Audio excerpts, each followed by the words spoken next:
Maintenant, je peux commencer mon message. Les bénéfices de la semence. Dis avec moi les bénéfices de la semence. Alors, je vais parler de la dîme, je vais parler de l'offrande, je vais toucher un peu, mais je vais amener une petite introduction avant. Enfin, en introduction, j'aurai quelques points et je vais découler ainsi de suite. Si jamais je me rends compte à la fin de mon message qu'il me manquait des choses à voir, on le verra la semaine prochaine. Est-ce qu'on est ensemble? Alors, je vais aller très vite dans mon message, afin qu'on puisse être au clair. Vous voyez, je vais essayer d'être le plus clair possible, que ce soit le plus limpide possible. Le premier point que j'aimerais voir avec vous en préambule, par rapport à ce qui concerne les semences, la dîme et l'offrande, c'est la dîme et l'offrande ne sont pas une solution miracle. La dîme et l'offrande ne sont pas une solution miracle. Est-ce qu'on est ensemble? Vous ne l'avez pas affiché, hein? La dîme et l'offrande ne sont pas une solution miracle. Est-ce qu'on est ensemble? Parce que les gens vont se dire, pasteur, je donne ma dîme, je donne mon offrande et je ne vois pas l'argent venir. En fait, les gens pensent que lorsqu'on donne la dîme et qu'on donne l'offrande, et c'est ça le piège, c'est qu'on a prêché aux gens que limite, quand tu vas donner ton offrande, tu vas devenir millionnaire. Quand tu vas donner ta dîme, tu vas devenir riche, hyper riche, que la gloire de l'argent va venir sur toi. Et donc les gens font waouh. Et donc les gens disent je vais mettre pour pouvoir avoir beaucoup. Ce n'est pas une solution miracle. En fait, tu dois comprendre une chose et je vais le développer un peu. La dîme et l'offrande prépare l'atmosphère afin que tu reçoives ce que tu dois recevoir. Est-ce que tu me suis ou pas? La dîme et l'offrande mettent tout en œuvre pour que tu puisses le recevoir.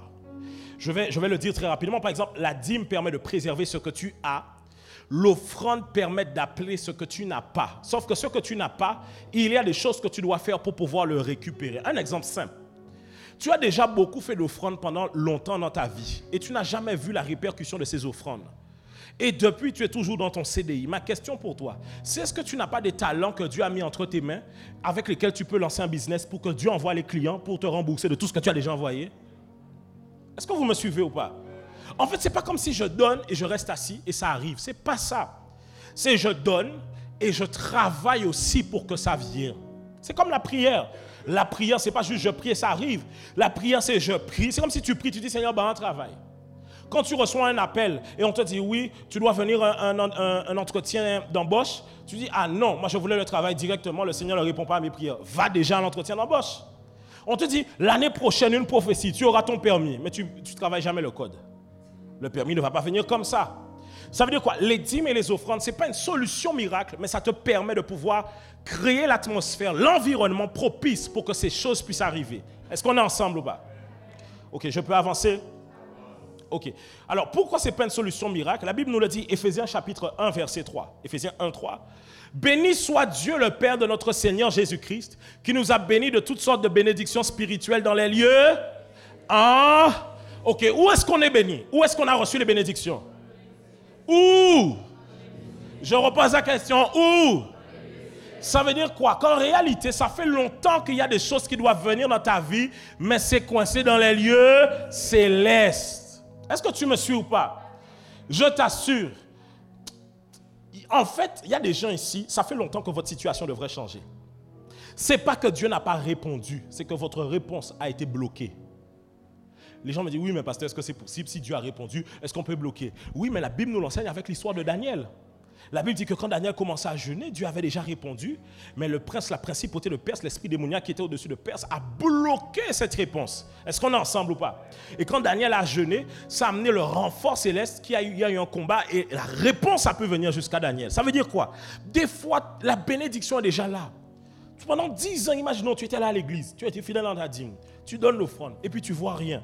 C'est qu'en réalité, c'est déjà là. Mais c'est comme, vous voyez, c'est comme dans l'espèce de jeu. Il y a comme la piñata. Voilà la piñata. C'est ça. C'est là au-dessus de toi. Tu dois casser la piñata. Tu dois rompre la piñata. Est-ce qu'on est ensemble? Et il y a des points pour ça. Je peux avancer? Deuxième point. Vous n'irez pas en enfer si vous ne donnez pas la dîme et l'offrande. C'est un mensonge quand on te dit « Oh, tu ne donnes pas ta dîme, tu vas aller en enfer. Tu ne donnes pas ton offrande, tu vas aller en enfer. » C'est faux. C'est faux et c'est archi faux. Est-ce qu'on est ensemble? Pourquoi? Parce que nous ne sommes pas sauvés au moyen des œuvres, mais au moyen de la... Éphésiens chapitre 2, verset 8. Car c'est par la grâce que vous êtes sauvés par le moyen de la foi. Et cela ne vient pas de vous, c'est le don de... Ce qui veut dire qu'il n'y a rien qui vient de vous qui ne peut vous sauver. C'est le don de Dieu. Est-ce qu'on est ensemble? C'est très important d'avoir ça. Puisqu'il y a des gens, quand on leur a parlé de la dîme, c'est comme si on leur a parlé de ça. Si tu ne donnes pas la dîme, tu vas aller en enfer. Ce n'est pas vrai.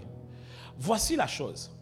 Quand vous donnez la dîme et que vous donnez votre offrande, vous n'irez pas en enfer, oui, mais il y a des choses sur terre que vous ne vivrez pas. Est-ce qu'on est ensemble?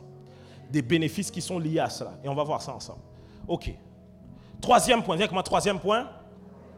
Le principe de la dîme ne vient pas de la loi. Le principe de la dîme ne vient pas de la loi. Il y a des gens qui vont se dire, pasteur, qu'est-ce que ça veut dire la dîme? Alors, je vais t'expliquer simplement. La dîme, c'est quand on dit le dixième ou décimer un dixième. C'est en fait la dîme, c'est le premier dixième de ce que tu perçois. Donc, par exemple, tu as perçu de l'argent ou tu as perçu quelque chose, imaginons 1 kilo d'orange. Dans les 1 kilo d'orange, tu prends 100 grammes et tu l'amènes à Dieu. Si tu as perçu de l'argent, dans l'argent que tu as, si tu as perçu 10 euros, tu prends 1 euro et tu le remets à Dieu. Ça veut dire quoi? Quand je reçois quelque chose, je prends d'abord le premier dixième qui revient à Dieu. Est-ce qu'on est ensemble? Et donc, souvent, les gens vont dire, la dîme, c'est au temps de la loi. Qui a déjà entendu ça? Ne donnez pas la dîme. La dîme, c'est au temps de la loi. Ce n'est pas vrai. Et ça m'embête. Parce qu'en réalité, il suffit d'aller sur la Bible, par exemple, même sur Internet, vous faites des recherches, vous cliquez dîme dans la Bible et vous voyez que ça ne vient pas au temps de la loi. C'est-à-dire que la personne qui vous a dit que la dîme vient du temps de la loi n'a même pas fait des recherches, n'a même pas poussé la chose. Pourquoi? Parce que la dîme, la loi, c'est à quel moment? Avec Moïse. Est-ce qu'on est ensemble? Sauf que la dîme était là bien avant Moïse. Au travers de qui? Premièrement, Abraham. Abraham, est-ce qu'on est ensemble? Abraham a donné la dîme à Melchisédek, Genèse 14. Vas-y, mets-le. Genèse 14.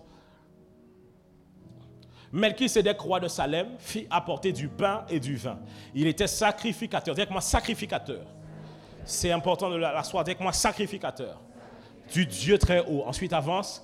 Et il bénit Abraham, et il dit, béni soit Abraham par le Dieu très haut, maître du ciel et de la...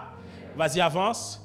Béni soit le Dieu très haut qui a livré tes ennemis entre tes mains. Et Abraham lui donna... Ça veut dire quoi? Dieu a béni, Dieu a livré ses ennemis entre ses mains. Il a eu un butin de guerre et Abraham fit quoi? Il donna la dîme de tout. Ce qui veut dire que la dîme était là bien avant Moïse. Ok, on le voit avec Jacob aussi, Genèse 28, 22. Mais Genèse 28, 22. Vous pouvez noter, hein, parce que comme ça au moins tu auras réellement les réponses. Genèse 28, 22. Cette pierre que j'ai dressée pour monument sera la maison de Dieu et je te donnerai la dîme de tout ce que tu me... Ok, c'est Jacob qui parle ici. Vous devez comprendre une chose.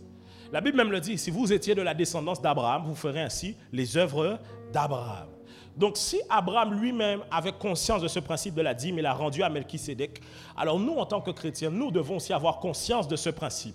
Mais dis avec moi, mais, la dîme réellement que Abraham a fait n'est pas la dîme de la loi. Il faut bien comprendre cela. Parce que quand les gens disent, oui, mais la dîme vient de la loi, au temps de la loi, il n'y avait pas une seule dîme. Il y avait 3 différentes dîmes. Une dîme pour ceux qui étaient dans le manque, qui étaient comme, je vais dire SDF, je vais utiliser ce terme-là, les veuves, les orphelins et les sacrificateurs. Il y avait 3 différentes dîmes. On laissait une dîme sur le devant de la porte, une dîme qu'on amenait aux sacrificateurs et une dîme qu'on donnait aux veuves et aux orphelins. Ça veut dire que c'était 3 différentes dîmes. Mais la dîme, quand on pensait pas la dîme de la loi. Pourquoi? Voici une chose. Quelqu'un m'a dit, pasteur, quand j'étais en Martinique, la personne m'a dit, pasteur, moi je ne comprends pas. Dans Lévitique, il y a beaucoup de lois. Et est-ce que ça veut dire que nous, aujourd'hui, en tant que chrétiens, on ne devrait pas appliquer la loi? Est-ce qu'il y a des choses qu'on ne devrait pas faire? Et je lui ai expliqué la différence entre la loi et les principes. La loi provient des principes, mais les principes ne proviennent pas de la loi.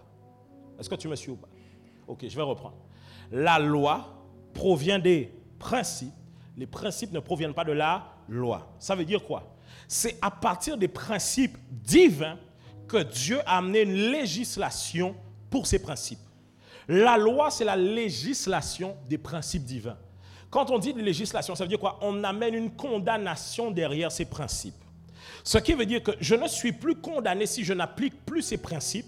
C'est juste que je ne vis pas les bénéfices du principe. Est-ce qu'on est ensemble? Et donc, la dîme de la loi, c'est une légifération de la loi avec des codes bien précis. La dîme qui vient de Dieu, c'est un principe divin, tout simplement, qui vient de Dieu. Est-ce qu'on est ensemble? Ce principe-là, vous le retrouvez même dans la nature. Quand vous mangez une mangue, vous avez des graines. Si vous mangez la graine, est-ce que vous pouvez planter d'autres mangues? Non.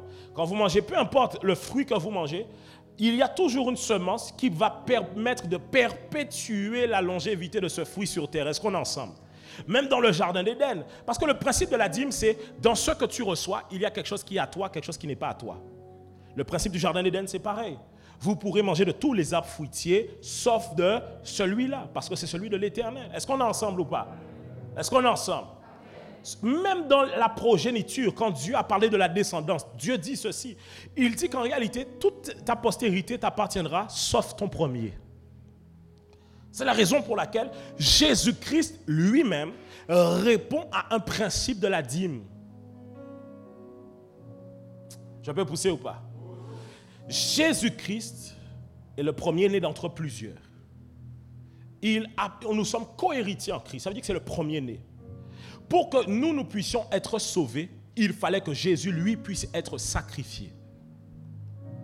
J'avais expliqué ça lorsque j'avais parlé de ça l'année dernière. Je vais vous expliquer très rapidement. Dans l'Ancienne Alliance, lorsque vous voulez amener une offrande à Dieu, au travers d'un animal, il y avait une liste d'animaux que vous pouvez apporter. Et il y avait une liste d'animaux qu'on disait impurs et une liste d'animaux qu'on disait purs. Est-ce qu'on est ensemble? Sauf que, imaginons que tu as des ânes. Comment on dit des ânes, les petits des ânes? Ah non, moi je demande avant parce que français la raide. Ok, donc dis moi les anons. Dis-moi les anons. Si j'ai une portée d'anons, le premier-né ne me revient pas. Sauf que les ânes font partie des animaux impurs. Donc je ne peux pas prendre mon premier-né anon, aller le sacrifier pour Dieu parce que c'est un animal impur. Donc ce que je dois faire, c'est que je dois vendre cet anon, l'échanger maintenant contre un veau, pour qu'ensuite ce veau-là puisse servir de sacrifice à la place du anon. Parce que le veau est un animal. Est-ce qu'on est ensemble? Et c'est la même manière. Nous aussi, on aurait pu dire qu'à cause de nos péchés, on va se sacrifier pour Dieu. Mais nous avons déjà péché et nous sommes impurs. Donc Dieu a envoyé Jésus-Christ qui lui est pur pour se sacrifier à notre place pour qu'à la croix nous soyons sauvés. Est-ce qu'on est ensemble? Est-ce qu'on est ensemble? Ok. Je peux avancer? Ok. On va voir ensemble les bénéfices de la dîme. Les bénéfices, il est très important que je puisse expliquer. Premièrement, la dîme est le témoignage que Dieu est votre tout et votre premier. La dîme, c'est le témoignage que Dieu est votre tout et votre premier. Ok, pourquoi je dis cela? Dis avec moi, Dieu est mon tout. Parce que dans ce que je perçois, je donne à Dieu 10%. Dis avec moi 10. Dis avec moi 10. Le chiffre 10 représente la totalité. Je peux avancer? Le chiffre 10 représente la totalité. Alors, regardez. Combien de commandements on a donné à Moïse? Combien de plaies ont frappé l'Égypte? Combien de tribus perdues qu'il y a en Israël, qu'on a perdu d'Israël? Pas 12, c'est 10. En réalité, à l'heure actuelle, il y a 2 tribus qui sont en Israël, mais il y en a 10 qui sont perdues. Combien de vierges la parabole des vierges porte? 10. Ok. La parabole des serviteurs, combien de serviteurs il y avait? 10. Et combien de mines les serviteurs avaient? 10. Est-ce qu'on est ensemble? Combien d'ancêtres il y a entre Adam et Noé? 10. Combien d'ancêtres il y a entre Noé et Abraham? 10. Et les deux parlent bien d'une dispensation différente. Quand quelqu'un était maudit, il fallait combien de générations pour que la malédiction soit levée? 10. Est-ce qu'on est ensemble?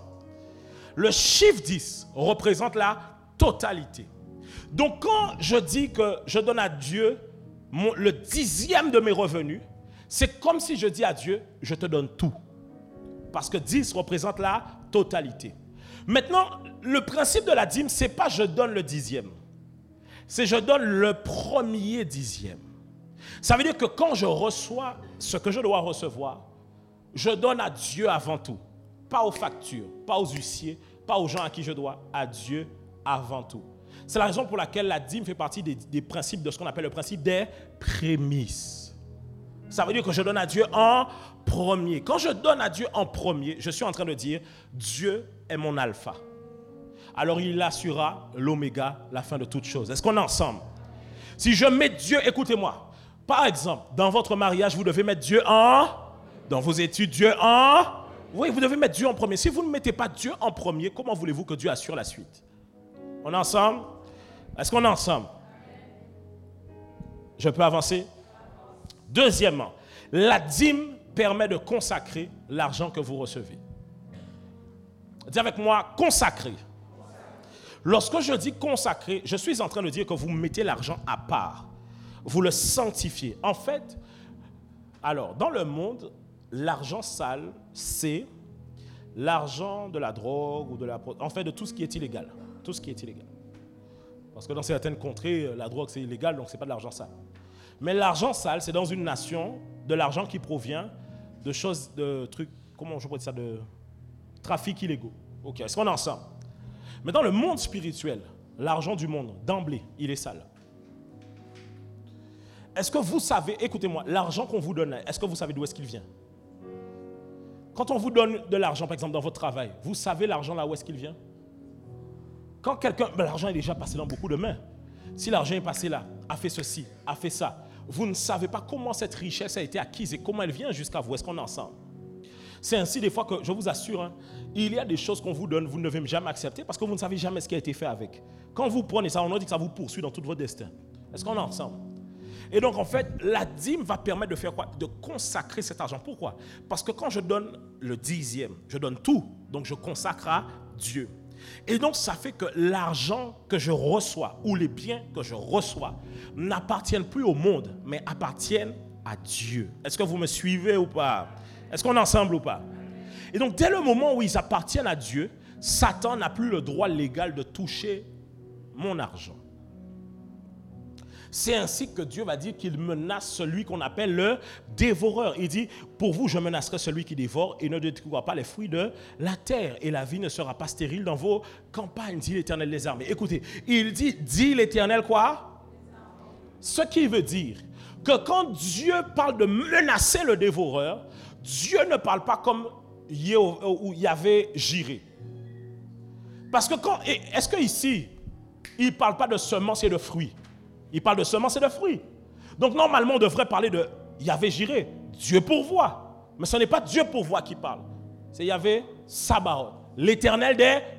Parce qu'il sait, Dieu sait, qu'en ce qui concerne les finances, les semences, il y a une guerre. Si, écoutez-moi bien, Dieu se présente selon la situation qui est à lui. Si Dieu dit c'est l'Éternel des armées qui parle, c'est parce qu'il sait que dans vos finances, il y a une guerre. Satan, le diable, je ne sais pas, écoutez-moi. Je disais ça une fois, je disais, vous avez des chrétiens, dès qu'on parle de l'argent, ils sont déjà, l'argent c'est mauvais, l'argent c'est le mal. Ok, si l'argent c'est le mal, pourquoi Satan ne t'en donne pas?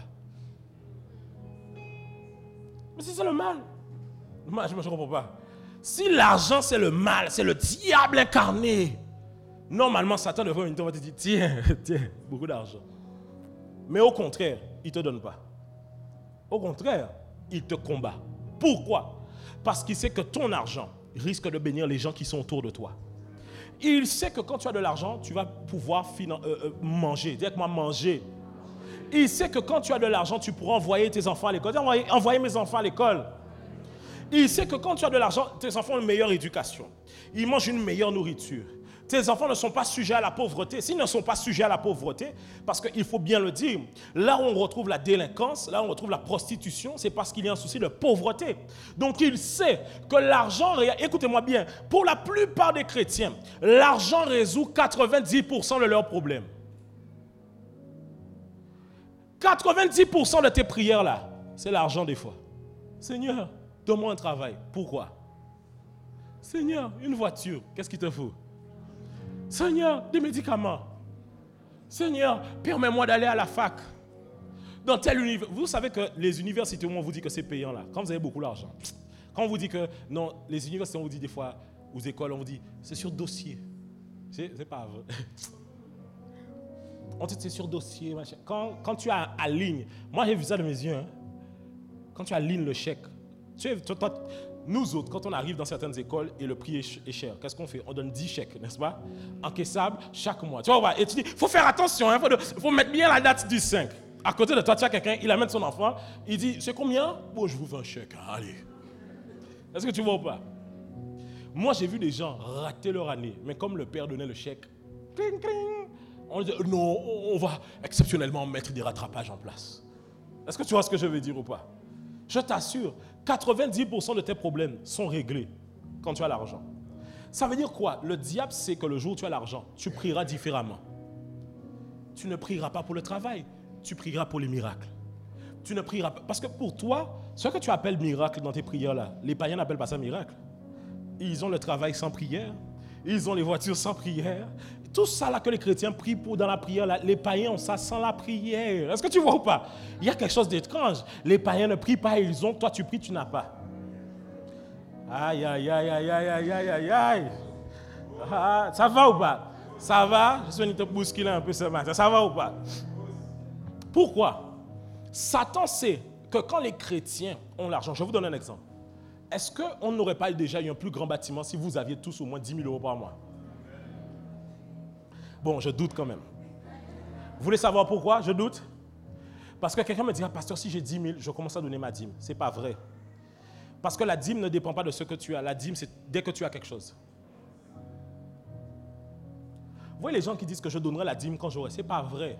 Quand tu auras, tu ne donneras pas. Parce que la dîme va grossir. Si c'est 100 euros que tu n'arrives pas à donner quand tu as 1000 euros, à pas 1000 euros, non, c'est trop gros quand même pour les... Ah non. Est-ce que vous pouvez gérer ça? Ah non, Tibet. Ah non, même. Est-ce que je parle à quelqu'un? Satan sait, je vous assure, laissez-moi vous dire une chose. Satan sait qu'il y a une lutte dans votre vie à ce niveau-là. C'est la raison pour laquelle il touche ça. Parce que quand il touche ça, votre inquiétude augmente, votre stress augmente. Tu n'es plus en paix. Tu es là, ouh là là. Le roi fait l'être là arrivé, liberté, égalité, fraternité. Il n'y a aucune fraternité là-dedans. Est-ce que tu me suis ou pas? Tu es déjà en train de te dire, Seigneur Jésus. Ou bien tu vis dans le, je n'ouvre pas l'enveloppe. Donc il y a plein d'enveloppes, rien qu'à ouvrir. Seigneur, à toi la gloire. Mais peut-être que l'enveloppe là, il y a l'argent aussi, il y aura doué. Ouvre une enveloppe quand même. Tu ouvres comme ça. Est-ce que je peux avancer ou pas? Dis à ton voisin, sois détendu. En fait, vous savez, quand dans une église, on ne parle pas d'argent comme il faut, avec équilibre, c'est là où il y a des abus. Quand dans une église, par exemple, on ne parle pas de sexualité avec équilibre, ou bien de comment se marier avec équilibre, c'est là où il y a des abus. Dans les églises, par exemple, où on ne parle pas de comment rentrer dans le mariage, c'est comme ça que les jeunes couchent ensemble, personne n'est au courant parce que tout le monde est obligé de faire cacher. Oh, mais tu sais que c'est clair. Et à la fin, vous pourrez poser des questions. Enfin, je vais voir. Non, ça dépend du temps, le temps. Malachie 3:11, il dit, donc pour vous, je menacerai celui qui... Ok, il dit quoi? Celui qui... Ça veut dire que dans le royaume des ténèbres, il y a un esprit. Son rôle, sa mission, c'est de dévorer. Lui, il est là pour dévorer. Ça veut dire que Satan, le diable, le relâche contre les chrétiens pour dévorer. Et je vais vous dire une chose. Écoutez-moi, salle principale, annexe 1, 2. Écoutez-moi bien. Dans la vie, tout le monde donne la dîme. Je vais répéter, dans la vie, il n'y a personne qui ne donne pas la dîme. Ça n'existe pas. Nulle part sur la surface de la terre. Ça dépend maintenant à qui tu la donnes. Parce que quand ce n'est pas à Dieu, c'est au dévoreur. Regarde. Tu ne donnes pas la dîme, mais chaque mois, il y a une galère qui arrive. Et quand tu t'assois et tu calcules la galère, ça fait le montant de la dîme. L'enfant tombe malade. Comme par hasard, ou tu es oublié, payer assurance maladie. Médicament fort ou la voiture tombe en panne. Faut acheter un pneu. Comme par hasard, fort ou. Et au final, les galères du mois coïncident à quoi? La dîme. C'est le dévoreur qui fait ça. Regardez, il dit, et il ne détruira pas quoi? Les fruits de la terre, et la vie ne sera pas stérile. Ça veut dire que le dévoreur intervient dans des choses que vous avez pour les toucher et vous empêcher d'avoir. Ça va? Ah là là là là là là. J'ai une de mes filles, Je lui parlais, je lui disais, tu sais, il faut que tu donnes à la dîme. Vraiment, écoutez-moi. Personne ne peut dire, que je suis allé voir quelqu'un comme ça et dire, il faut que tu donnes la dîme. Sauf de très rares cas. De moi-même, je ne vais pas voir quelqu'un lui dire, il faut que tu donnes la dîme personnellement. Non, tu fais ce que tu veux. Mais des fois, ça peut m'arriver d'être inspiré. Et je lui ai dit, tu sais, il faut que tu donnes la dîme. Et donc, vous savez qu'est-ce qui s'est passé? Le mois qui a suivi, elle a eu une fraude sur sa carte bancaire. Et la fraude de la carte bancaire correspondait exactement au montant de la dîme. Je dis c'est pas moi. Non, sinon, toi, peut-être c'est pas c'était là hier. Non. C'est une fraude, genre, on a pris le chiffre de la carte, commandé un truc sur Internet et tout. Vous voyez? Ça veut dire quoi? Vous devez comprendre que vous donnez nécessairement la dîme. Maintenant, c'est à qui? Et ce serait dommage, par exemple, que vous payez les impôts ici, mais à Dieu, vous ne donnez pas de dîme. Vous êtes prêts à faire... Regarde, bon, je vais avancer. Ça sert à rien. Sinon, vous allez être fâchés avec moi. Je peux avancer? Dis à ton voisin. Pas fâché. Dis-lui, voisin. Ça qui est. Ok. Alors, je vais donner une liste pour l'offrande, mais ce ne sera pas une liste exhaustive. Ok. L'offrande vous permet de faire un vœu. C'est la vérité. Parfois, il y a certaines choses auxquelles vous ne pouvez pas simplement dire Seigneur, donne-moi. Ou Seigneur, ouvre les portes en ma faveur. Écoutez-moi bien, je peux vous parler vrai ou pas. Quand je sens qu'une saison de galère arrive dans ma vie, ça veut dire que je sens que l'argent va manquer. Je passe en mode donne.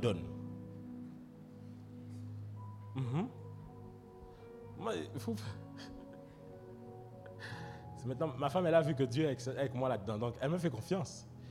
Mais c'est quand je manque que je donne. En fait, ce n'est pas quand je manque que je donne, mais c'est quand je manque que je donne plus. Quand je manque là, je cherche où donner. Je dis, le diable ne m'aura pas ici. Donc je dis, tu as besoin de quoi? Tu as besoin de ça? Tiens. Tu as besoin de ça? Tiens. La Bible dit, jette ton pain à la surface. Le jour de la disette, tu le retrouveras. Tu as quelqu'un, l'argent là, tout c'est en poche. Là. Tu arrives à l'église. Autant les mes offrandes. On dit le temps des dîmes.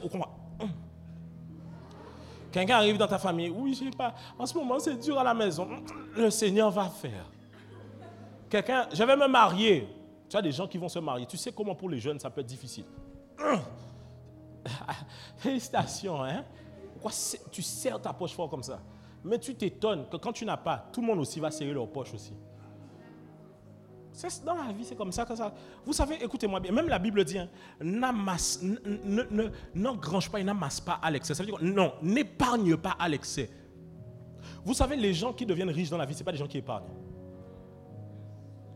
Ah, si on vous a dit que vous allez devenir riche avec votre épargne qui vous rapporte 1, je ne sais pas combien % par année, vraiment non. Dernièrement, j'ai un livret épargne, l'argent est tombé avec 24 €. On dit, mais quand on fait ça même? Est-ce que tu me suis ou pas? 24 €, tu fais quoi avec ça? L'épargne ne te... Dis à ton voisin, l'épargne ne te rend pas riche. Les gens qui sont riches, qu'est-ce qu'ils font? Dès qu'ils ont l'argent, ils font l'argent transiter, ils investissent. Je vous assure, par exemple, un truc chez moi, je ne croise... Les trucs que je vous dis, c'est les trucs que j'applique chez moi. Je ne crois jamais... Mais ceux qui sont souvent avec moi le savent, je ne crois jamais un homme de Dieu les mains vides.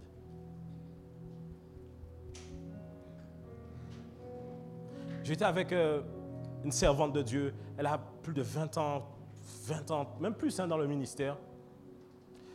Et j'étais avec elle hier et elle parle anglais, donc j'aimais bien être avec elle et tout. Et elle m'a dit, il y a quelque chose que j'apprécie chez toi, c'est qu'elle m'a dit, je ne sais pas comment on dit ça, you are committed, comment on dit ça en français? Engagé, mais... avec une conscience, c'est vraiment dans le sens de la phrase, c'est une conscience très...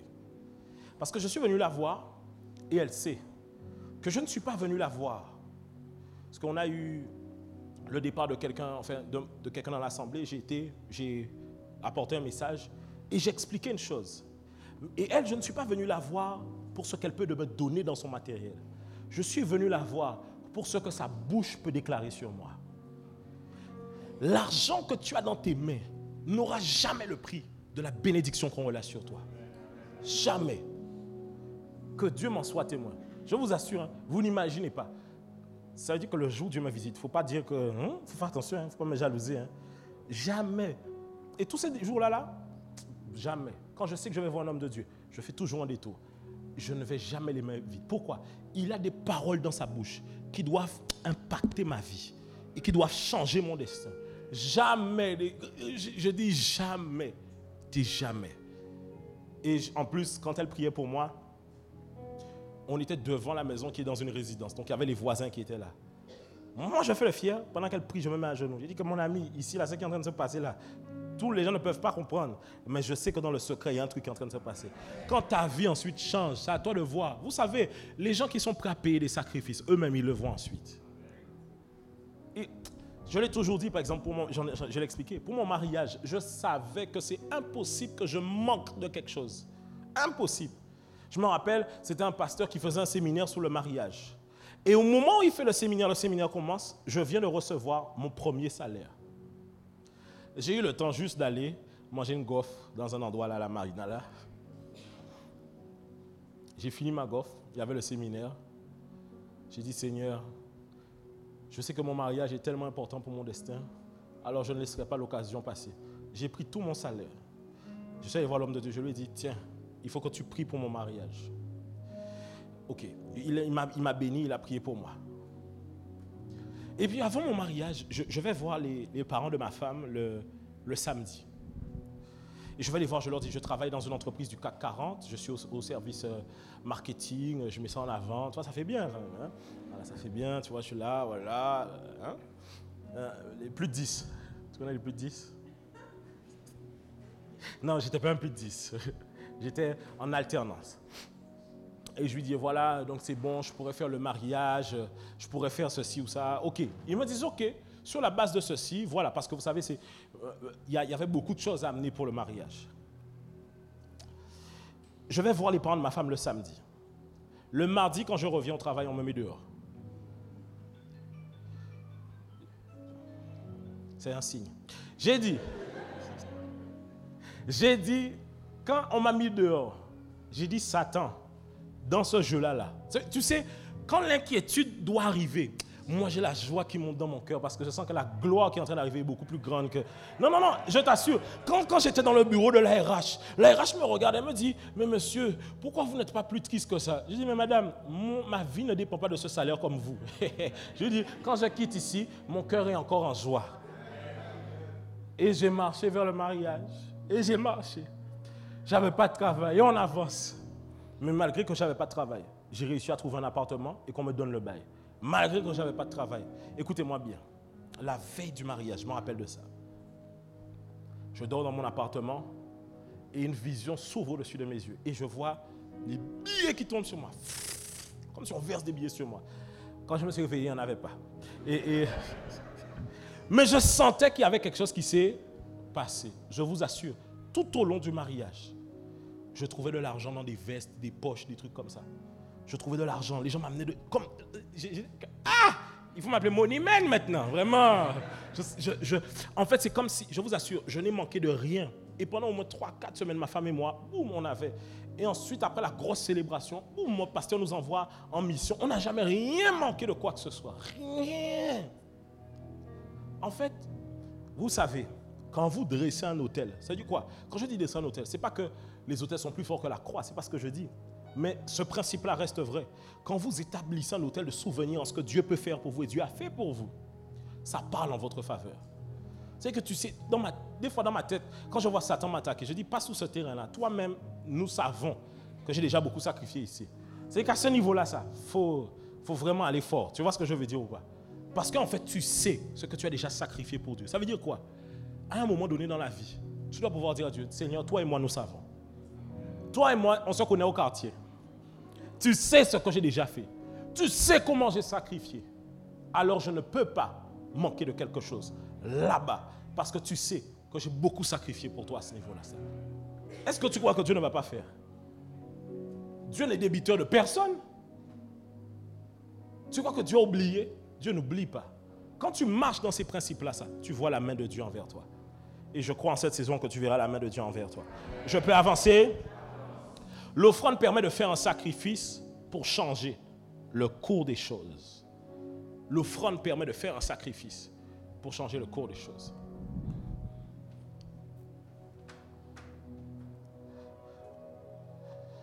La Bible nous raconte une histoire, je ne l'ai pas là dans les références. Je l'ai déjà raconté. C'est une histoire où le roi David était en guerre avec le roi de Moab. Non, ce n'était pas le roi de Moab, ce n'était pas le roi David. Souvent, je prends l'erreur de dire que c'est le roi David, mais c'était... je crois que c'est ça. Non, ce n'est pas le roi David. C'est 3 rois qui sont venus voir le prophète Élisée et qui ont demandé au prophète Élisée, est-ce qu'ils auront la victoire sur le roi de Moab qui est en train de venir contre eux? Et le prophète va dire quoi? Il va dire, l'Éternel vous donnera la victoire. Il dit, vous ne verrez pas les gens de Moab devant. Enfin, un truc comme ça. Il dit en tout cas qu'ils vont avoir la victoire. La Bible nous explique que pendant la bataille, Moab était en train de perdre la guerre. Moab était assiégé. En fait, Moab, vraiment pas assiégé, mais en tout cas, il prenait des coups de toutes parts. Il ne pouvait pas gagner. Il ne pouvait pas gagner. Et Dieu lui-même avait prophétisé qu'il n'allait pas gagner. Est-ce qu'on est ensemble? C'est Élisée le prophète qui a parlé, qui a dit, ils n'auront pas la victoire sur vous. Qu'est-ce que la Bible dit? La Bible va nous expliquer ensuite dans l'histoire que quand le roi de Moab va voir que les 3 rois rassemblés sont en train de le taper comme il faut, qu'est-ce qu'il va faire? La Bible dit qu'il va prendre son fils, son premier-né, qu'il va l'amener sur la muraille et le sacrifier aux yeux de toute l'armée d'Israël. La Bible nous explique que quand l'armée d'Israël a vu que le roi de Moab venait de sacrifier son fils, ils ont été pris de terreur. Et l'armée d'Israël a battu en retraite. Ce qui veut dire quoi? Là où même Dieu avait parlé, le sacrifice a changé le cours de la chose. Même là où la parole de Dieu dit que le salaire du péché, c'est la mort, le sacrifice de Jésus change le cours des choses. Est-ce que tu me suis ou pas? Tu dois comprendre cela. En fait, le problème, c'est que des fois, les gens amènent l'offrande, mais ils ont la mentalité de se dire, je vais donner à l'église, je vais bénir l'église. It's not true. Tu ne peux pas bénir l'église. La Bible dit dans le livre d'Hébreux, c'est sans contredire que c'est le supérieur qui bénit l'inférieur. Ce qui veut dire que quand tu donnes à l'église ou à un homme de Dieu une offrande, tu ne le bénis pas, tu te bénis. Est-ce qu'on est ensemble? Et donc tu dois avoir une certaine conscience, je vous assure, une certaine conscience. Tu ne peux pas juste faire une offrande comme ça. Quand tu fais ton offrande, peu importe le montant de l'offrande, ce n'est pas de ça que je parle. Je parle de la conscience qu'il y a derrière. Tu dis, Seigneur, je viens devant toi avec gratitude. Tu sais ce par quoi je passe, que cette offrande parle en ma faveur. Quand tu viens avec l'offrande, tu t'avances devant, prie même déjà sur l'offrande. Déclare dessus. Toi, tu balances l'offrande comme ça et puis tu tiens, pasteur. Non, déclare dessus. C'est un moment hautement spirituel. Dis ça, hautement spirituel. C'est parce qu'on ne tue plus les cabris que pour toi, ce n'est pas spirituel. Si on avait amené ici un cabri, on le tue devant toi. Toi, même toi, tu dis, ah ouais, là vraiment, il y a Dieu, hein, vraiment, waouh. Parce que là, vraiment, c'est chaud, hein, il y a le sang qui coule. Ouf, ah, c'est le sacrifice. Tu vois pas? Non, même si c'est simple dans ta main, tu dois te rappeler que pour amener cet argent, tu as donné ta vie. Tu travailles toute la journée, tu donnes ta vie. Donc quand tu amènes l'offrande, que ta conscience soit élevée en te disant, Seigneur, je sème avec respect et honneur. Et je crois que je me connecte à ta grâce en servant ici, en semant encore aujourd'hui. Je ne peux pas, je vous assure, ne le faites pas avec comme si ce n'était rien du tout. Non, ayez la conscience de ce que vous êtes en train de faire. Je peux avancer? Et aussi, je vais dire et aussi, ce n'est pas une liste exhaustive, mais et aussi, l'offrande permet de rendre grâce. L'offrande permet de rendre grâce. Ça veut dire que Dieu a fait quelque chose en votre faveur. Vous ne pouvez pas juste dire gloire à l'Éternel, qu'il soit béni à jamais. Et puis, c'est fini. Non. Seigneur, je te rends grâce parce que tu as accompli ça. Tiens, voici une offrande. Ce n'est pas que l'offrande n'a aucune valeur d'acheter quoi que ce soit dans le monde spirituel. Parce qu'en réalité, rien ne vaut la bénédiction de Dieu. Mais ça te permet de rendre...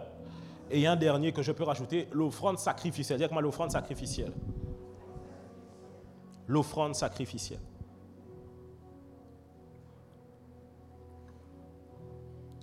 L'offrande sacrificielle.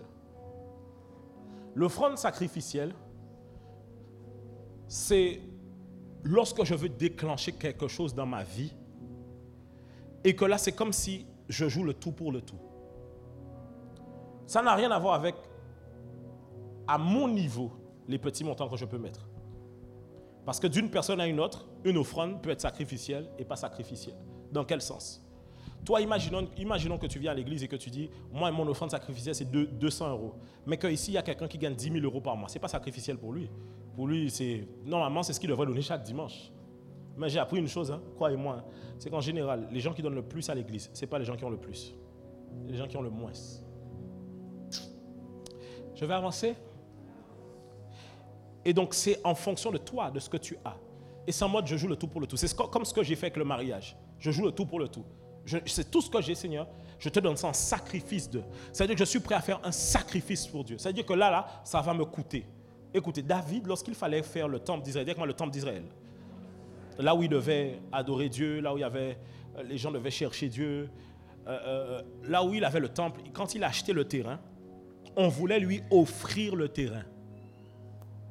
David a refusé qu'on lui offre le terrain. Refusé. Il a dit, je ne donnerai pas à Dieu quelque chose qui ne m'a pas coûté. C'est-à-dire que David savait que je ne peux pas arriver devant Dieu et lui dire, j'arrive à quelque chose de gratuit devant Dieu. Non. Même quand on vous dit, le salut est gratuit, ce n'est pas vrai. Le salut n'est pas gratuit, le salut est offert. C'est différent.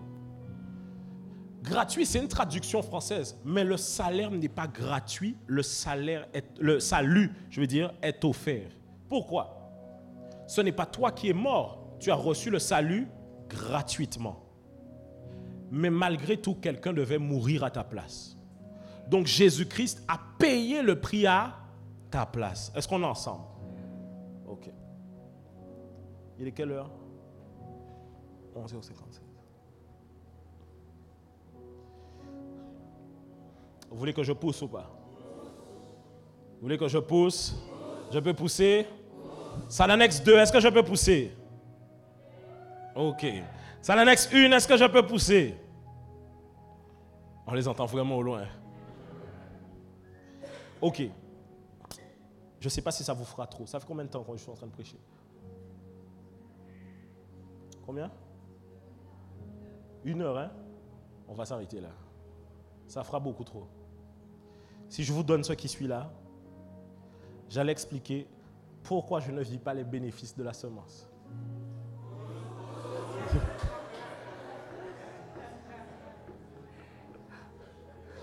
J'allais expliquer pourquoi quand on donne la dîme, on ne voit pas la dîme. Ok, je vais vous donner un principe de pourquoi on ne le voit pas et je vais voir peut-être pour la suite après, ok? Ok, allons-y. Pourquoi je ne vis pas les bénéfices de la semence? Je vais expliquer un principe.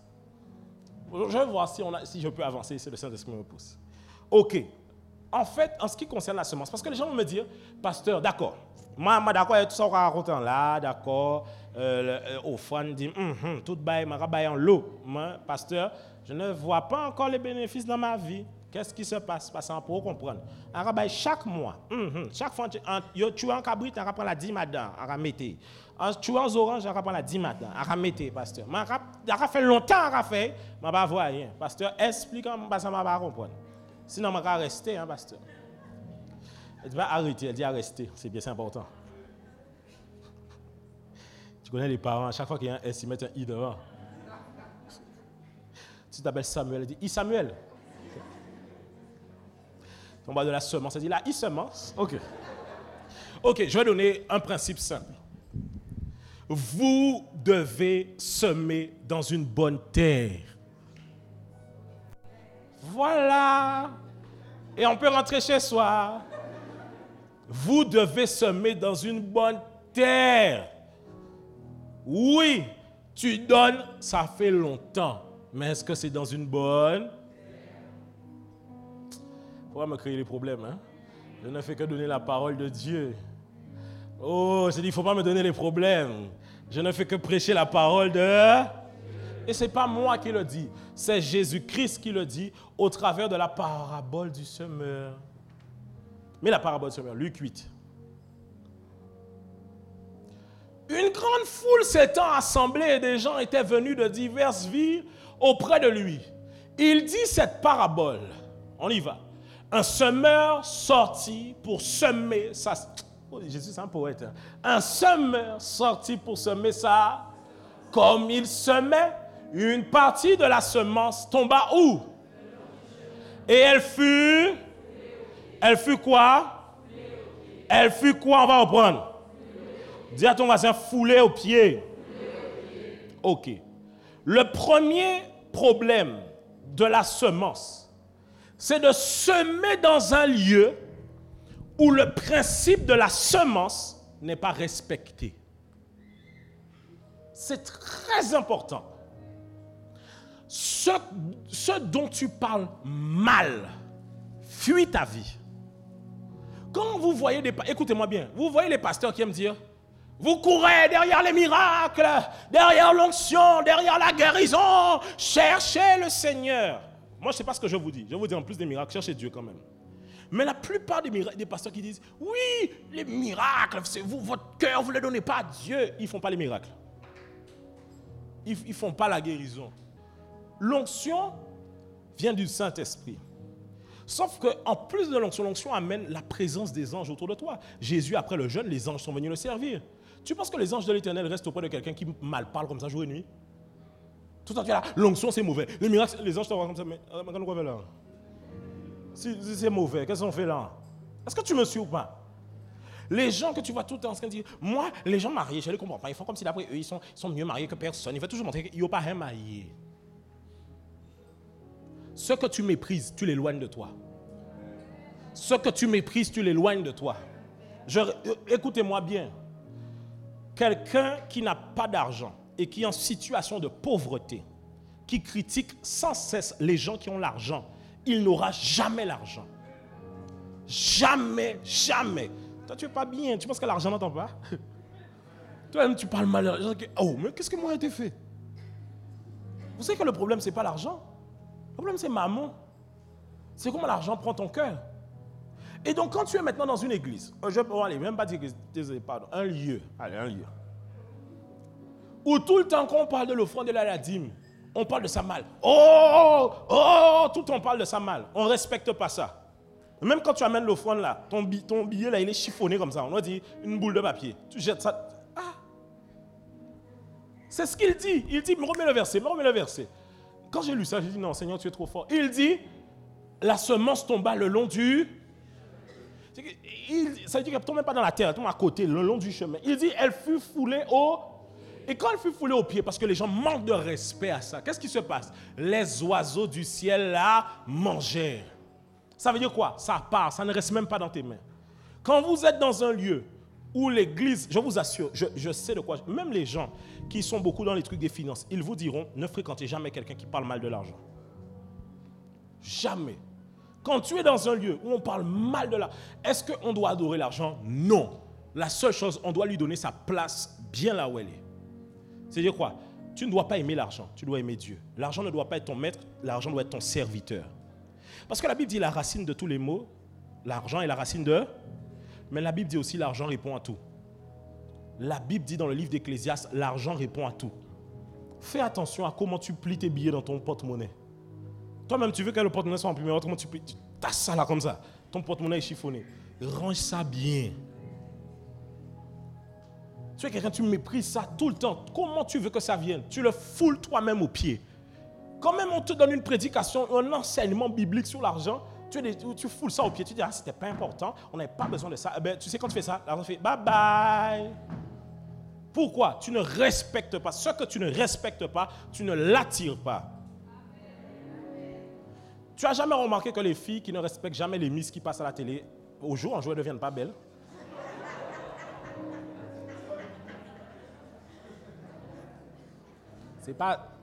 C'est pas toi, c'est ta voisine. Elle dit, mais gars, t'as l'air comme un chien. Mais quand elle finit de ça, quand elle se lève, elle marche comme ça, tu vois pas? Tu n'as jamais remarqué que quand tu te moques des gens qui sont gros, depuis que tu manges, aucun ne prend poids. Tu te dis, oh, qu'est-ce que c'est? Manger là, multiplié en dedans. Tu n'as jamais remarqué ça? Quand tu malparles quelque chose, toi-même, Ah là là là, est-ce qu'on est ensemble ou pas? Vraiment, je vous assure. Faites attention quand vous êtes quelqu'un qui... C'est comme, je vous donne un exemple. Imaginez que vous êtes tout le temps en train de mal parler. Je ne sais pas. En fait, comment voulez-vous que Dieu vous envoie quelque chose que vous critiquez à longueur de journée? Votre conscience doit changer. C'est vrai, vous avez vécu des difficultés qui sont liées à l'argent, mais ça ne fait pas de l'argent quelque chose de mauvais. Vous devez dire, Seigneur, change ma mentalité vis-à-vis de l'argent. Je critiquais. Il y a des gens, dès que dans une église, on parle d'enseignement sur les finances, les gens critiquent. Ah, donc tu veux que tous les gens dans l'église restent pauvres en fait. C'est ça là que tu as envie. Et puis quand on ne donne pas ça, tu diras, ah, l'église vole l'argent des gens. Mais je ne comprends pas. Est-ce que tu me suis ou pas? C'est pour ça, regarde bien, que les riches ne traînent pas avec les gens qui n'ont pas l'argent. Tu veux savoir pourquoi? Parce que les gens qui n'ont pas l'argent sont mal parlants des fois. Quand tu vas être avec lui, imaginons que tu fais des courses. Toi, tu n'as pas envie de... Tu vas faire tes courses, imaginons dans un truc à Jarry. Tu sais, tu connais les magasins à Jarry où... Hein, voilà. Julard a fait 8 €. Tu connais, ouais. Tu vois duquel je parle. Je ne vais pas citer le nom. Hein. Là-bas, on trouve fromage raffiné. Tu vois, c'est pas... Bon, je n'ai pas un cité de marque. Mais quand tu l'amènes avec toi, par exemple, quelqu'un qui n'a pas d'argent, quand il voit ça, ah ouais, mais tu achètes ça quand même. Parce que l'argent gaspillé. Hein. Parce que c'est moi, en giron, à racheter 4 coins, à 10 coins, 10 coins. Mais tu n'as pas envie de l'amener avec toi. Tu dis que, il va me fatiguer. Même au restaurant, tu veux l'amener. Ah! Poisson là, mais parce que moi, je connais un petit gars, quand il fait le riz John là, mais ça,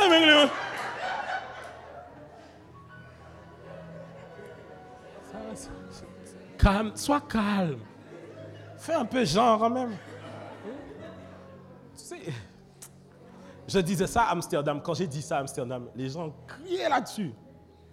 J'ai dit aux gens à Amsterdam, quand vous prenez la first class dans un avion, vous ne payez pas pour le service qu'on vous donne seulement. Vous payez pour les gens que vous allez rencontrer là-bas. Et il y a des gens, tu sais des fois, je vais te dire un truc, tu sais des fois les gens qui travaillent à la région, les trucs comme ça, tu veux les rencontrer le plus longtemps. Prends des fois, attends de voir quand est-ce qu'ils prennent l'avion, prends la first class aussi. Ils sont à côté, je te donne quelle compagnie, je connais, je vais te dire. Ils vont t'asseoir à côté de toi. Et là-bas, pendant 7 heures, 8 heures, ils sont avec toi pour ne pas parler bah yo. Là, tu vas aller, bon, entre deux plats. Bon, monsieur, je voulais vous donner mon dossier. Mais oui. Mais si toi-même, quand tu prends l'avion, lorsqu'on te fait, en plus, ils sont mauvais quand même, hein, ils te font passer par la first class pour voir là où pas qu'à ici. Non, c'est mauvais quand même. Non, moi je dis que... non. Moi, et vous voulez aussi, c'est là où on te passe, on va se mettre à regarder en manière. Je me rappelle, il y a quelqu'un qui a dit, non mais tu te rends compte, on aurait tous dû avoir des sièges comme ça. On aurait tous, tu vois pas. Même des fois, quand par exemple tu pensais qu'on te donne les allées rapides pour pouvoir aller plus vite. C'est mon racollet. Non, c'est comme tout le monde. Mais non. Même des fois, je voyais des parents faire ça avec leurs enfants. Ils voyaient les gens passer dans les allées rapides. Ah non, tu te rends compte, ils dépassent. Non, dis au petit, mon fils, demain, papa t'amènera là-bas. Quand tu vois les gens dedans, tu fais salut, ça va? Parce que tu ne sais pas aussi qui voyage là. Si c'est l'ami du commandant, il t'a fait passer aussi. Tellement vous parlez bien, il dit mais commandant, fais-le passer aussi devant. Tu ne sais pas. Dans la vie, il ne faut pas mépriser ce que tu veux en réalité. Les gens parlent mal de... Ton voisin a l'argent, il change de voiture, ça a aigri. Non! Rends gloire à l'Éternel. Dis, voisin, ta voiture est trop belle, elle embellit le quartier. Oui, voisin, tu fais bien. Parce que sinon, tu sais aussi, hein, ce qui fait que les gens qui ont l'argent ne te donnent pas certains conseils, c'est qu'ils voient déjà ton cœur. Ils ne peuvent même pas venir te parler, te dire vrai. Ils voient déjà ton cœur. En fait, ce que je veux vous dire, c'est que vous ne pouvez pas attirer ceux dont vous me parlez mal. Parlez bien des choses. Franchement, à partir d'aujourd'hui, moi, je me rappelle, hein, ce qui a fait que, un moment où j'ai dit à Dieu, il y a quelque chose qui doit changer là dans ma vie. J'ai été acheter un porte-monnaie que je n'étais pas capable d'acheter. J'ai dit non, parce qu'il faut que je commence à ranger bien. Bien comme il faut. J'ai dit, il y a quelque chose qui doit changer. Tu ne peux pas être tout le temps dans la galère. Mais des fois, je t'assure, c'est juste que tu parles mal des choses. Apprécie quand les autres réussissent. Vous voulez que j'avance ou pas? Vous voulez que j'avance ou pas? Ok. Et regardez, en plus, pour appuyer ce que je vous dis, mais Matthieu chapitre 7, verset 6. Ne donnez pas les choses saintes.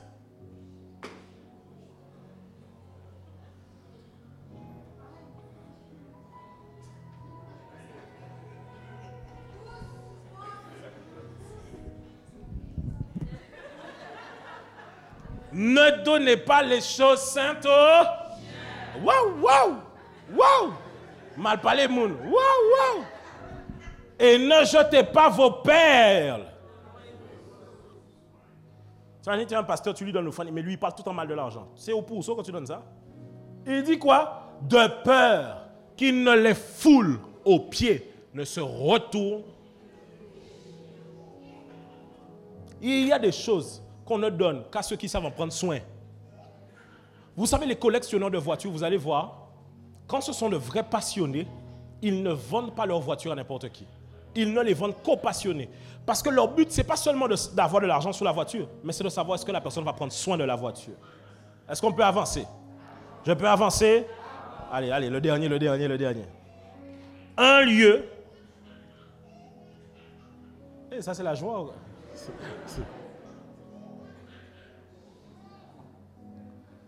C'est comme ça qu'elle pleure? Mais si elle pleure toute seule dans la chambre, peut-être tu vas pas venir, parce qu'elle dit Ricariou! Un lieu imperméable où il n'y a pas de... où la foi manque, où il n'y a pas de foi. Un lieu imperméable où la foi manque. Ce lieu, c'est soit le lieu où tu amènes, c'est soit toi qui donnes.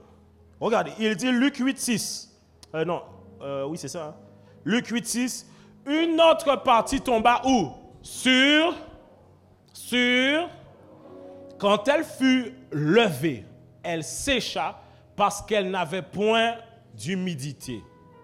Il dit qu'elle fut tombée sur le roc. Et en fait, ensuite, il va dire quand elle fut levée. Ça veut dire que quand la graine doit se déployer, la graine doit germer, elle sécha parce qu'il n'y avait point d'humidité. Ça, c'est quand tu es quelque part où on donne, mais on n'y croit même pas.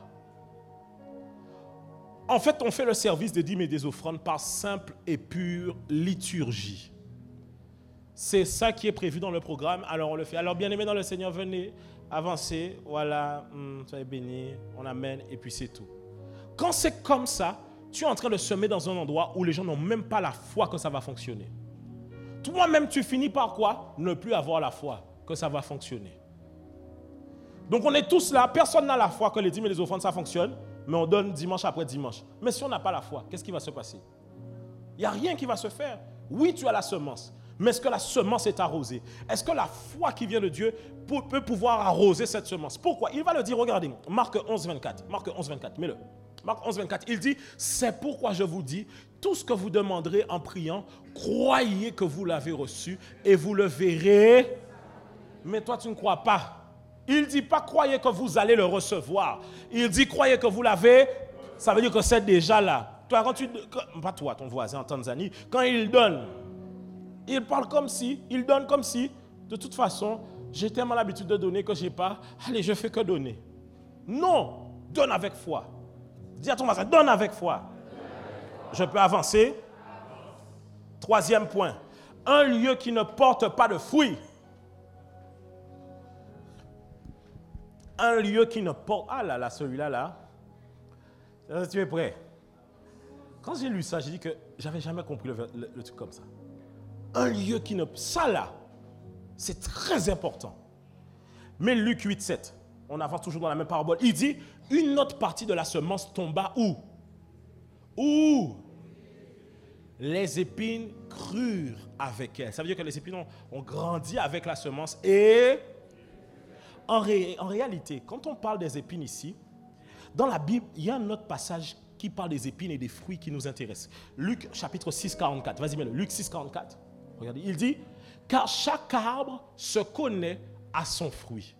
On ne cueille... On ne... Sur... Et on ne vendange pas les raisins sur les... Ça veut dire que là où on voit les épines, on voit quelque chose qui va à l'encontre de quelque chose qui porte du fruit. Ok, quand je parle de quelque chose qui porte du fruit, vous voulez savoir c'est quoi? quand dans le lieu où tu sèmes la dîme et l'offrande, on ne fait rien avec. Ça veut dire que ça fait 10 ans que l'église est là. 10 ans, l'église prend dîme et offrande. 10 ans, on ne gagne pas les âmes. On ne fait pas de campagne d'évangélisation. On n'envoie pas des missionnaires. En fait, 10 ans, la chose est là comme ça. Et puis, avec ces mêmes gens-là. Par contre, ce que vous ne savez pas, c'est que peut-être que le compte grandit. Sauf que, comment, écoutez-moi bien, imaginons, je vous donne un exemple. Tu t'attaches à la grâce quand tu mets une semence dans une église et qu'en fait, cette semence, tout ce qui concerne le travail pour pouvoir améliorer le travail de Dieu puisse être fait. Quand c'est fait, là, ça revient à toi. Pourquoi? Parce que ça a été utilisé pour. Est-ce que tu me suis ou pas? Par exemple, comme on a été en Inde, tu sais que, pour payer le billet, il fallait une semence. Si dans cette semence-là, j'ai donné pour pouvoir avoir le billet, parce qu'il y a des âmes qui sont gagnées, quand la semence, la récolte doit venir, Dieu va me toucher là-dedans. Est-ce qu'on est ensemble ou pas? Parce que pourquoi? Il y a des fruits qui ont été portés. C'est-à-dire des fruits portés. Quand tu vois les âmes sont gagnées, des gens donner leur vie à Christ, tu vois des baptêmes se faire, la vie des jeunes sont en train de changer, les jeunes sont en train de se consacrer, il y a des fruits. Quand tu vois que les gens sont envoyés pour aller, on ouvre une autre église, et puis les gens sont gagnés à Christ, on va faire des baptêmes, il y a des fruits qui sont donnés. Quand il n'y a pas de fruits, comment veux-tu toi-même récolter? Ça veut dire que ça tombe quelque part là où il y a des épines. Et donc quoi? La semence ne peut jamais elle-même porter du fruit parce qu'on ne fait rien avec la semence. Beaucoup de gens me disent, pasteur, oui, mais je donne depuis longtemps. C'est parce qu'on ne fait rien avec ça. C'est comme le mariage. Le mariage n'est consommé qu'à un seul moment. Tu sais à quel moment? J'ai pas besoin de te... Ne me pousse pas à te faire un dessin quand même. Ça veut dire quoi? On peut être marié, genre, on nous a fait la cérémonie. Mais tant qu'on n'est pas arrivé là, ce n'est pas encore réellement contracté.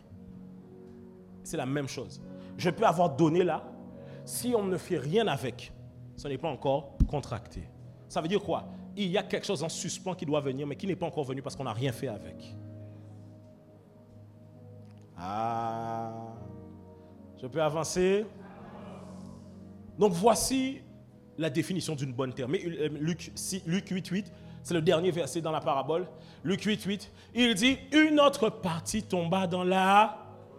Quand elle fut levée, elle donna du fruit dites-moi, Après avoir ainsi parlé, Jésus dit à haute voix que celui... Ça veut dire quoi? Le plus important, c'est le semeur. Ensuite, la semence et le lieu de la semence. Ça veut dire que des fois, je ne vois pas, et beaucoup de gens sont arrivés à l'église, et me disent, moi, pasteur, au vu de certaines choses que j'ai vécues, j'ai arrêté de donner la dîme. Parce qu'en fait, tu donnais, mais tu ne voyais pas. J'aimerais te dire qu'ici, c'est une bonne terre. Tout le temps, je m'assure que ce soit une bonne terre. Pourquoi? Parce qu'une bonne terre est quoi au final? Une bonne terre, donc, si je reprends ce que j'ai dit et je vais à l'encontre. Une bonne terre, 1, c'est un lieu où le principe de la semence est respecté. 2, c'est un lieu où il y a la foi que les principes divins vont s'accomplir. 3, c'est un lieu qui porte du fruit. Est-ce qu'on est ensemble? Ça veut dire que si j'ai une bonne terre, alors gloire soit rendue à Dieu. Parce que ma semence va porter du fruit. Alléluia. C'était mon message pour vous aujourd'hui. Je vais répondre à juste une question.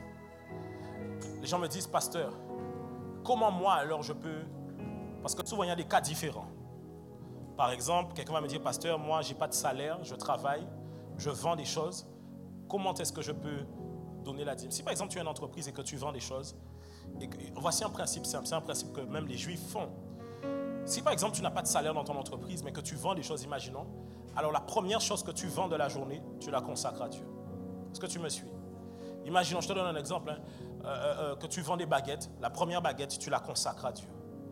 Si par exemple, tout ce que tu perçois dans ton entreprise te revient à toi, alors tu consacres simplement la dîme à Dieu. Tout simplement. Parce que si c'est de ça que tu peux... En fait, la dîme est équivalent à ce que vous percevez. Je vous assure, quand Dieu vous fait grâce, et même lorsque vous voulez voir la grâce de Dieu, rentrez en alliance avec Dieu et vous verrez les bénéfices qui sont liés à la dîme. Est-ce qu'on est ensemble? Et je finirai avec ceci. Je me tiens pour dire que l'Église n'est pas bénie quand vous donnez, mais vous êtes bénis quand vous donnez. Mais il y a une chose claire, c'est que vous faites partie de l'Église. Et donc lorsque je suis dans une vision et que je vois que cette vision avance, et que je veux que cette vision avance, alors je m'investis aussi dans cette vision. Si tu es de Renaissance, alors tu dois pouvoir mettre ta foi en action. La semaine prochaine, durant cette semaine-ci, si j'ai le temps, je vais expliquer comment vous aussi, des fois, il y a des choses que vous pouvez mettre en place pour que ce que Dieu a prévu pour vous puisse venir. Parce que beaucoup d'entre vous, vous avez beaucoup de talent, mais vous ne mettez pas ça à l'œuvre pour que Dieu puisse envoyer dans votre vie. Beaucoup de femmes ici, vous savez faire les ongles comme personne, mais vous ne vous lancez réellement pas parce que vous vous sentez illégitime. Alors qu'il se peut que c'est là-bas que Dieu veut vous bénir. Beaucoup de personnes, vous avez des dons et des talents, peu importe ce que c'est, Dieu veut vous bénir dans un endroit. Mais tant que vous ne présentez pas des vases à Dieu, Dieu ne peut pas envoyer la bénédiction. Et je crois que Dieu le fera en cette saison. On va mettre nos mains sur nos têtes tous ensemble et on va prier. Avec moi, Seigneur Jésus, je te rends grâce pour ta parole. Je te rends grâce, Seigneur mon Dieu, parce que je sais que tu renouvelles mon intelligence. Tu changes ma mentalité. Au nom de... Permets-moi de comprendre tes principes, de comprendre la dîme et l'offrande et de marcher dans ces principes. Au nom de Jésus. Amen. Amen. Amen.